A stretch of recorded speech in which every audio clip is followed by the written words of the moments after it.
आज हम करेंगे 10th क्लास की हिस्ट्री का सेकंड लेसन और इसका सेकंड पार्ट है।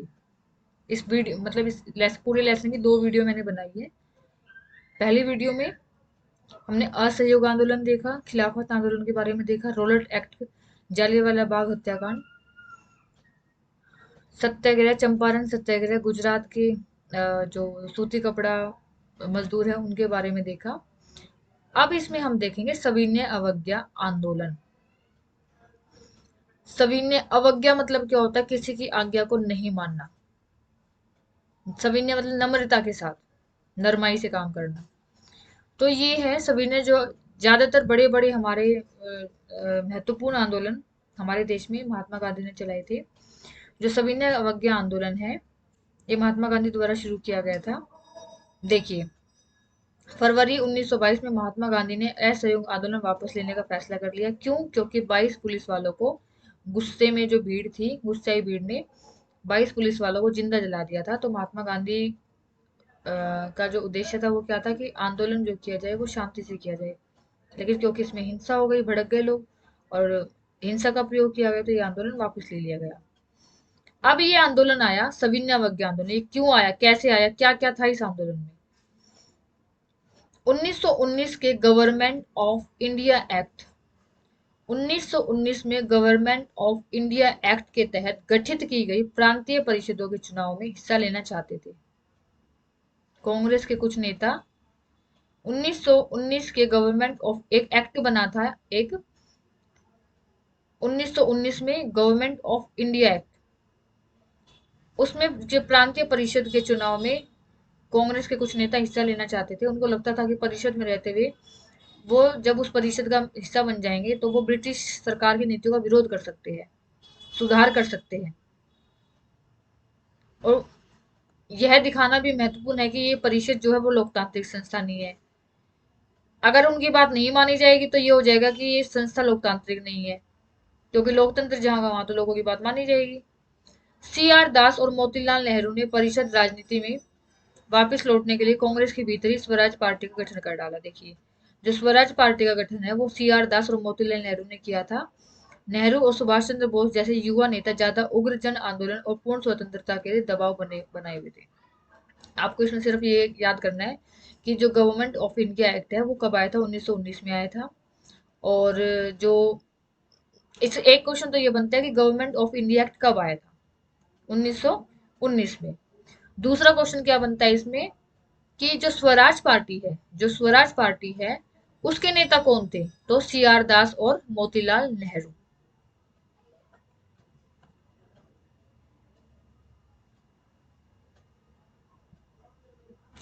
आंतरिक बहस और असहमति के इस माहौल में दो तत्व ऐसे थे जिन्होंने 20 के दशक में आखिरी सालों में भारतीय राजनीति की रूपरेखा एक बार फिर से बदल दी। पहला कारक था विश्वव्यापी आर्थिक, तो आर्थिक मंदी। प्रथम विश्व युद्ध के बाद देश की हालत वैसे बहुत बुरी चल रही थी। 1926 से कृषि की जो कृषि का जो चीजें उत्पादन किया जाता था कृषि में, उनकी कीमतें गिरने लगी थी। जब कीमतें गिरेगी तो क्या होगा? किसानों का तो नुकसान होगा ना। और इससे क्या होगा? कृषि उत्पादों की मांग फिर धीरे धीरे क्या होगा? मांग भी कम हो गई, निर्यात कम हो गया। निर्यात मतलब होता है जब हम अपने देश से कोई चीजें दूसरे देशों में बेचते हैं, तो वो भी कम हो गया।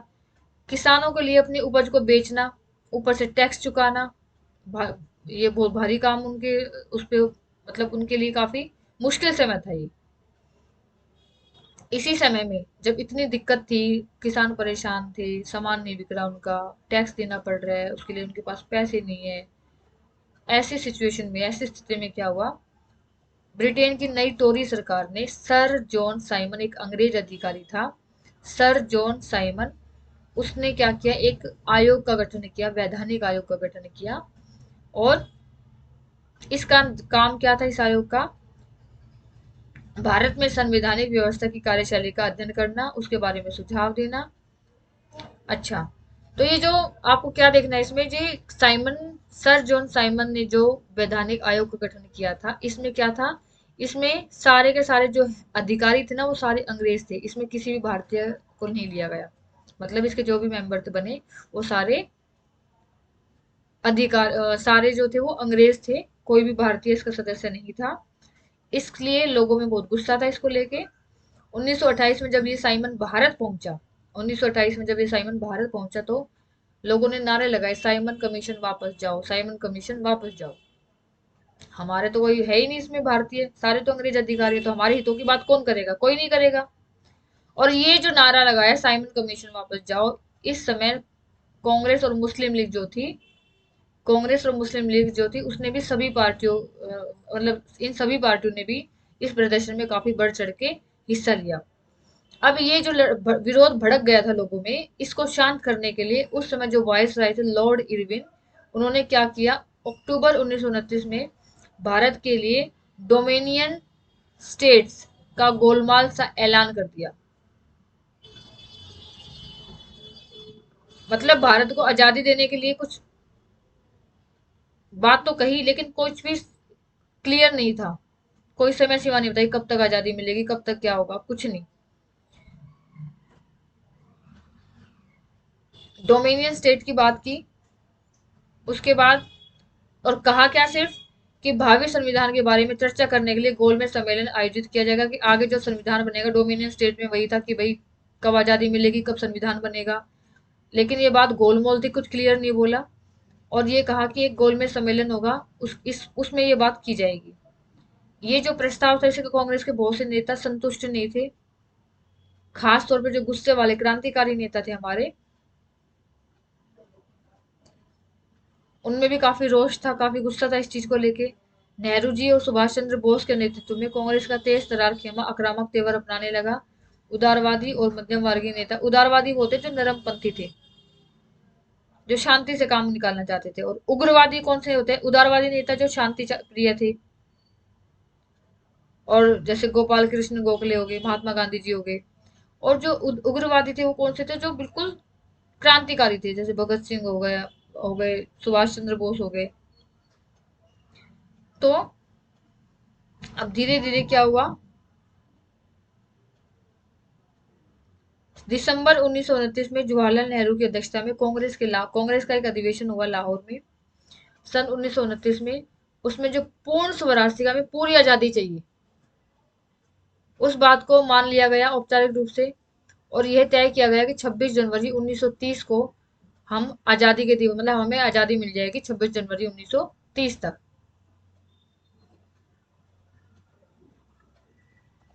ये देखिए,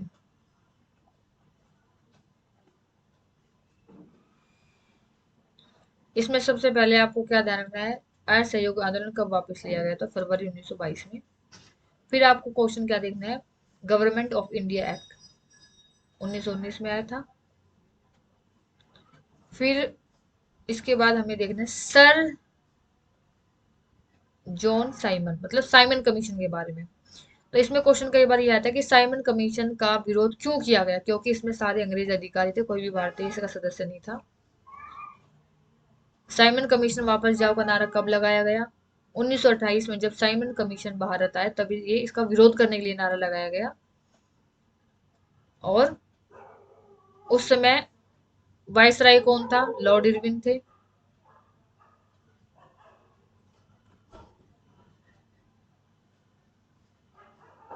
पूर्ण स्वराज की मांग जो थी, पूरी आजादी, पूर्ण स्वराज की मांग को कब औपचारिक रूप से माना गया?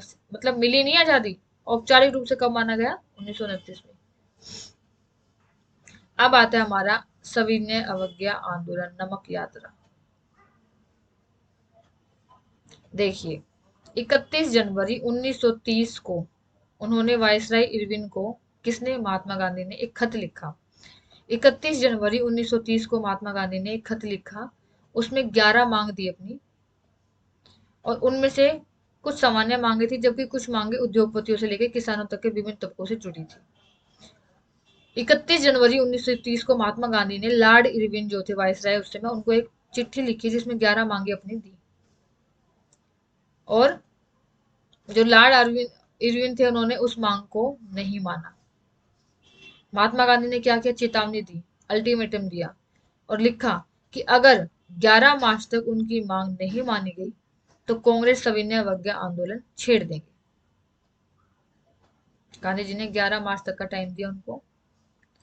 और कब? 31 जनवरी को उन्होंने 1930 को 11 मांग का जिक्र किया था, अपनी 11 मांग रखी थी उनके सामने। और लास्ट उनको क्या बोला कि उनकी जो मांग है वो 11 मार्च तक पूरी हो जानी चाहिए, नहीं तो वो आंदोलन छेड़ देंगे। कौन सा? सविनय अवज्ञा आंदोलन। जो इरविन थे वो झुकने के लिए तैयार नहीं था। महात्मा गांधी ने क्या किया? अपने 78 विश्वस्त वॉलेंटियर, जो उनका समर्थन करते हैं ना, उसको बोलते हैं वॉलेंटियर, उनके साथ उन्होंने नमक यात्रा शुरू की, क्योंकि उस समय अंग्रेजी सरकार ने नमक बनाने का जो अधिकार था उस पर रोक लगा दी थी। अब सबको पता है कि नमक एक ऐसी चीज है कि गरीब से गरीब और अमीर से अमीर हर आदमी की जरूरत है। तो उस कानून को तोड़ने के लिए, नमक कानून को तोड़ने के लिए उन्होंने क्या किया? अपनी यात्रा शुरू की। कहाँ से? साबरमती में गांधी जी का जो आश्रम था वहां से उन्होंने 240 किलोमीटर दूर दांडी एक जगह है, वहां गए और वहां जाकर उन्होंने गांधी जी के आश्रम से 240 किलोमीटर दूर दांडी नामक गुजराती तटीय कस्बे में जाकर खत्म होनी थी उनकी यात्रा। लेकिन गांधी जी की टोली ने 24 दिन का हर रोज लगभग 10 मील का सफर तय किया। 24 दिन तक वो डेली 10 मील चलते थे। गांधी जहां भी रुकते थे हजारों लोग उनको सुनते थे, क्योंकि लोगों में बहुत उत्साह था, लोग उनको बहुत मानते थे, जोश पैदा करते थे लोगों में वो। और वो जाके, वो कब पहुंचे वहां पे? 6 अप्रैल को। और वहां जाके समुद्र के पास उन्होंने नमक बनाकर नमक कानून तोड़ दिया। ये बहुत इंपॉर्टेंट है। अगर आपका क्वेश्चन इसमें आता है, सविनय अवज्ञा आंदोलन क्या है या नमक यात्रा क्या है, तो यहाँ से शुरू, 31 जनवरी से शुरू आपको ये पूरा का पूरा लिखना है। ये भी नीचे का भी लिखना, भी मैं बताऊंगी आपको, समझाऊंगी। सारा पूरा का पूरा पैराग्राफ आपको ये जितना भी लिख रखा है सारा आ जाएगा सविनय अवज्ञा आंदोलन में। यहीं से सविनय अवज्ञा, जब नमक बनाकर नमक कानून तोड़ा तो यहीं से इस आंदोलन की शुरुआत हुई। यह आंदोलन असहयोग आंदोलन के मुकाबले किस तरह अलग था? इस बार लोगों ने न केवल अंग्रेजों का सहयोग न करने के लिए, बल्कि औपनिवेशिक कानूनों का उल्लंघन करने के लिए आह्वान किया जाने लगा। देश के विभिन्न भागों में हजारों लोगों ने नमक कानून तोड़ा और सरकारी नमक कारखानों के सामने प्रदर्शन किए। आंदोलन फैला तो विदेशी कपड़ों का बहिष्कार किया जाने लगा। वही हुआ, विदेशी कपड़ों का बहिष्कार भी किया। शराब की दुकानों की पिकेटिंग की गई। जो किसान लगान देते थे उन्हें लगान देने से मना कर दिया। चौकीदार जो थे उन्होंने उन्होंने भी लगान देने से मना कर दिया। गांव में जो तैनात कर्मचारी जो तैनात थे उन्होंने इस्तीफा दे दिया। मतलब हर तरीके से सरकार का विरोध किया गया। उसके बाद अप्रैल 1930 में जब महात्मा गांधी के जो साथी थे अब्दुल गफ्फार खान, उनको गिरफ्तार कर लिया गया, तो भीड़ और गुस्से में हो गई। उन्होंने पुलिस की गोलियों का सामना करते हुए सड़कों पे भी लोग विरोध करने लगे। बहुत सारे लोग बेचारे मारे भी गए। महात्मा गांधी को गिरफ्तार कर लिया। और उसके बाद औरतों और बच्चों, महात्मा गांधी को गिरफ्तार कर लिया तो शोलापुर के औद्योगिक मजदूरों ने अंग्रेजी शासन का प्रतीक पुलिस जो चौकी है, नगर पालिका भवन, उनके अदालत, रेलवे स्टेशन, सब पे हमले शुरू कर दिए। सरकार डर गई और शांतिपूर्ण सत्याग्रहियों पर हमले किए गए। औरतों व बच्चों को मारा पीटा गया। लगभग 1 लाख लोग गिरफ्तार किए गए।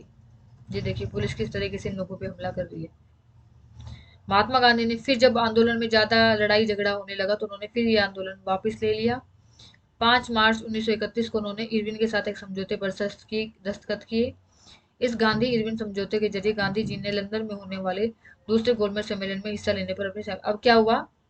जब इतनी मारकाट हुई, इतनी लड़ाई झगड़े हुए, तो जो इरविन थे, जो पहले शर्तों को नहीं मान रहे थे, उन्होंने भी हाँ कर दी।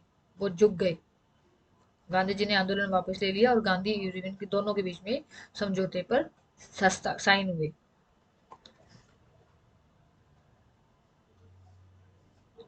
जो गोलमेज सम्मेलन हुआ था उसमें क्या था? जो राजनीतिक कैदियों को रिहा करने पर, जो सरकार ने कैदियों को गिरफ्तार कर लिया था, राजनीतिक कैदियों को, जो आंदोलन में लोग विरोध कर रहे थे या जो आंदोलन में जो लोग शामिल थे, राजनीति से जो जुड़े हुए थे, उनको रिहा करने पर महात्मा गांधी ने कहा कि इनको रिहा किया जाए, तो वो बात मान ली गई। दिसंबर 1931 के सम्मेलन के लिए गांधी जी फिर लंदन गए। और उसके बाद क्या हुआ? सरकार ने फिर से लोगों पर अत्याचार करना शुरू कर दिया। गफ्फार खान जो महात्मा गांधी के दोस्त थे और नेहरू जी दोनों जेल में थे। कांग्रेस को गैरकानूनी, जो कांग्रेस उस समय पार्टी बनी थी, उसको गैरकानूनी घोषित कर दिया। सभाओं, प्रदर्शन, बहिष्कार जैसी गतिविधियों को रोकने के लिए सख्त कदम उठाए गए। और महात्मा गांधी ने क्या किया, दोबारा से ये आंदोलन फिर से चलाया और ये साल भर तक चला। 1934 तक आते आते ये आंदोलन थोड़ा धीमा पड़ा।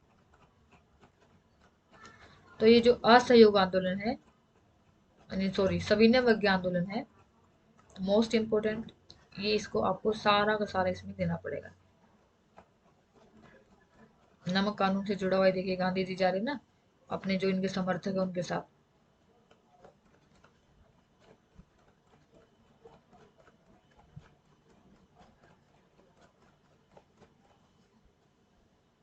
उसके बाद आता है हमारा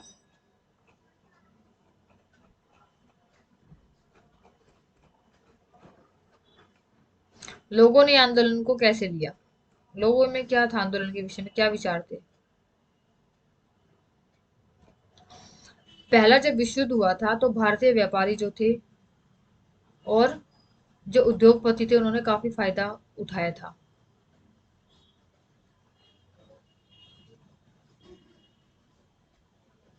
उसके बाद अपने कारोबार को फैलाने के लिए उन्होंने ऐसी औपनिवेशिक नीतियों का विरोध किया जिसके कारण उनकी व्यावसायिक गतिविधियों में रुकावट आती थी। वे विदेशी वस्तुओं के आयात से सुरक्षा चाहते थे और रुपया स्टर्लिंग विदेशी विनिमय अनुपात में बदलाव चाहते थे जिससे आयात में कमी आ जाए। व्यावसायिक हितों को संगठित करने के लिए उन्होंने 1920 में, या ये इंपॉर्टेंट है देखिए, 1920 में भारतीय औद्योगिक और व्यावसायिक कांग्रेस और 1927 में भारतीय वाणिज्य और उद्योग परिसंघ का गठन हुआ। ये देखिए 1920 में भारतीय औद्योगिक और व्यावसायिक 1920 में भारतीय औद्योगिक और व्यावसायिक कांग्रेस और 1927 में भारतीय वाणिज्य और उद्योग परिसंघ का गठन हुआ। तो इसमें क्वेश्चन क्या आता है आपका, अ, या तो ऐसे आएगा कि 1920 में और 1927 में किसका गठन किया गया, तो आपको नाम याद होना चाहिए। कई बार ऐसे भी आ जाता है कि भारतीय औद्योगिक और व्यावसायिक कांग्रेस का गठन कब हुआ, 1920 में। भारतीय वाणिज्य और उद्योग परिसंघ का गठन कब हुआ, 1927 में। पुरुषोत्तम दास, ठाकुर दास, जीडी बिड़ला जैसे जाने माने उद्योगपति, जो बड़े बड़े उद्योगपति थे जैसे पुरुषोत्तम दास, ठाकुर दास, बिड़ला, इनके नेतृत्व में उद्योगपतियों ने भारतीय अर्थव्यवस्था पर औपनिवेशिक नियंत्रण का, जो भारत की अर्थव्यवस्था पर, उद्योग धंधों पर, कंपनियों पर, फैक्ट्रियों पर अंग्रेजों ने अपना कब्जा कर रखा था, उसका विरोध किया गया। और पहले सिविल नाफरमानी आंदोलन का समर्थन किया। उन्होंने आंदोलन को आर्थिक सहायता दी और आयातित वस्तुओं को खरीदने और बेचने से इनकार कर दिया। जो वस्तुएं हम दूसरे देशों से मंगवाते थे उसको बंद कर दिया, क्योंकि मेन उद्देश्य क्या था सबका, कि हम अपने ही देश में बनी चीजों का इस्तेमाल करें, हम विदेशी चीजों का इस्तेमाल नहीं करें।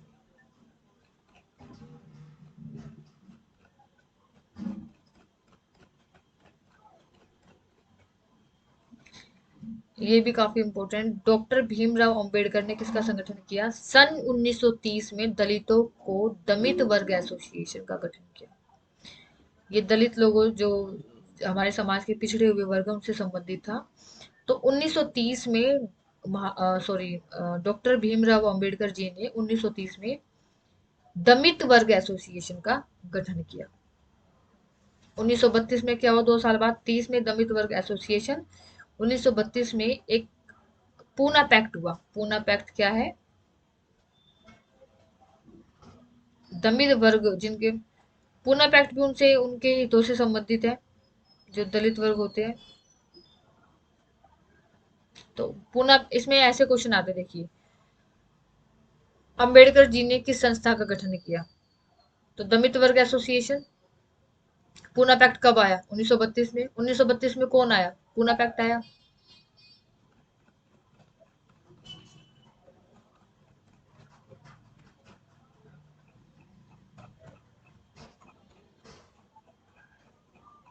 इसमें देखिए कुछ इंपोर्टेंट डेट्स दे रखी है, उसको भी देख लेते हैं हम एक बार। ये देखिए, ये देखिए 1918 से 1920 में क्या हुआ था, बाबा रामचंद्र उत्तर प्रदेश यूपी के किसानों को संगठित करते हैं। 1918 से 1920 में क्या किया था, जो बाबा रामचंद्र थे, सन्यासी बाबा रामचंद्र, उन्होंने यूपी के जो किसान थे उनको संगठित किया। 1919 में रॉलेट एक्ट आया था, जालियांवाला बाग हत्याकांड हुआ था। 1900 जनवरी जनवरी 1921 में असहयोग आंदोलन आया, खिलाफत आंदोलन आया। फरवरी 1922 में चोरा चोरी कांड आया। मई 1924 में अल्लूरी सीताराम राजू गिरफ्तार किया गया। 2 वर्ष से चला आ रहा हथियारबंद आदिवासी संघर्ष खत्म हुआ।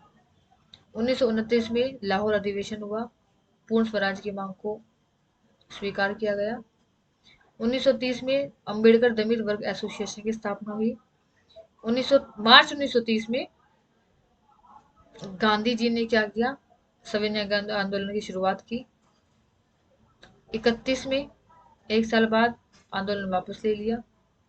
दिसंबर में, उसी साल दिसंबर में 31 में दूसरा गोलमेज सम्मेलन हुआ जिसमें गांधी जी ने हिस्सा लिया।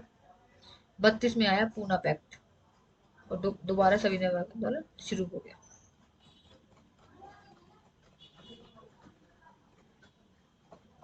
क्वेश्चन भी मैं आपको साथ साथ बताती हुई जा रही हूँ, आपको बिल्कुल अच्छे से सुनना है और सारे क्वेश्चंस के आंसर आपको साथ साथ पता चल जाएगा। सामूहिक अपनेपन का भाव, मतलब सभी में अपनापन, देश के लिए जो अपनापन है वो कैसे आया।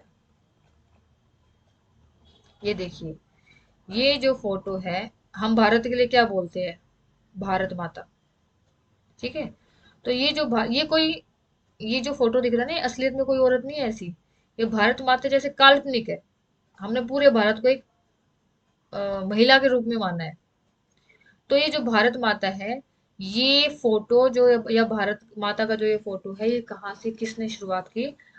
अवनींद्रनाथ टैगोर जो थे, उन्होंने 1905 में। ये देखिए,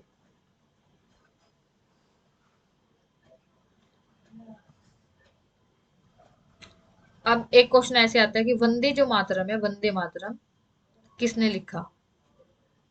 वंदे मातरम किसने लिखा? बंकिम चंद्र चट्टोपाध्याय ने। और ये किससे लिया गया है? आनंद मठ एक किताब है, उससे लिया गया है।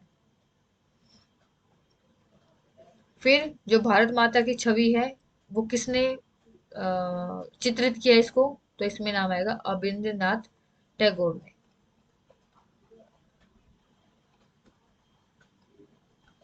मद्रास में नटेशा शास्त्री जो थे, मद्रास में नटेशा शास्त्री ने क्या किया? The folklores of southern India के नाम से तमिल लोककथाओं का विशाल संकलन किया। मतलब इसमें क्या क्वेश्चन बनता है? The folklores of southern India के नाम, the folklores of southern India का प्रकाशन किसने किया, संकलन किसने किया, सॉरी? तो नटेशा शास्त्री ने।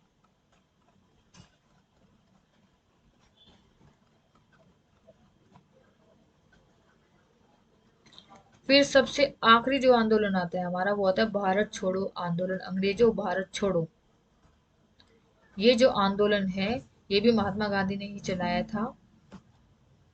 और 1942 में, 14 जुलाई 1942 में ये आंदोलन चला था।